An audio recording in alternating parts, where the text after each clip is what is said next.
साल था 1984।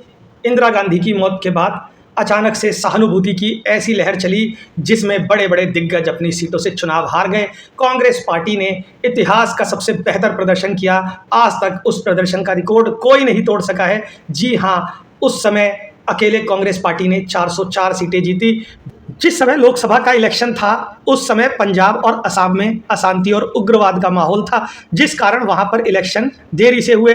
उस इलेक्शन में भी कांग्रेस पार्टी को 10 सीटें और मिल जाती हैं और ये आंकड़ा हो जाता है 414। इसके बाद 1985 में एक सीट पर उपचुनाव होता है और वो भी कांग्रेस पार्टी जीत लेती है। ये आंकड़ा हो जाता है 415, जिसमें तमाम विपक्ष के बड़े बड़े नेता, चाहे वो चंद्रशेखर हो, चाहे देवीलाल हो, चाहे वो जॉर्ज फर्नांडिस हो, सभी अपनी सीट से बुरी तरह चुनाव हार गए। भाजपा ने केवल 2 सीटों पर जीत दर्ज की। जी हाँ, अटल बिहारी वाजपेयी जैसे दिग्गज भी माधवराव सिंधिया से बुरी तरह चुनाव हार गए।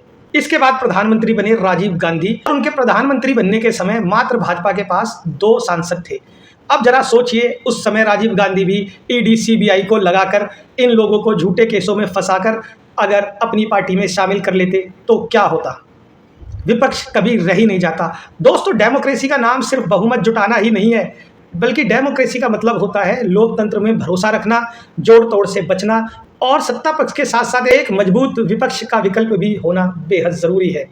एक पार्टी अगर दूसरी पार्टी से गठबंधन करती है कोई दिक्कत नहीं है, एक पार्टी दूसरी पार्टी से गठबंधन स्वेच्छा से कर सकती है। लेकिन ज़रा सोचिए, अगर आप इलेक्शन जीत जाते हैं, आपके पास पावर है, आप सीबीआई ईडी का दुरुपयोग करते हैं, आप दूसरी पार्टियों को तोड़ते हैं, एक पार्टी को तोड़ा, 2 पार्टी को तोड़ा, 3 पार्टियों को तोड़ा। दोस्तों, इस तरह से अगर लोकतंत्र में होगा तो फिर तो एक ही पार्टी सत्ता में रहेगी, विपक्ष को कभी मौका ही नहीं मिलेगा। अब सबसे मेन बात यह है कि जो विपक्ष ने इतनी सीटें जीती थी वो विपक्ष को जनता ने दी थी। इस फैसले का सम्मान सरकार को भी करना चाहिए था, लेकिन सरकार ने ऐसा नहीं किया। जोड़ तोड़ की राजनीति से कभी देश का भला नहीं होता।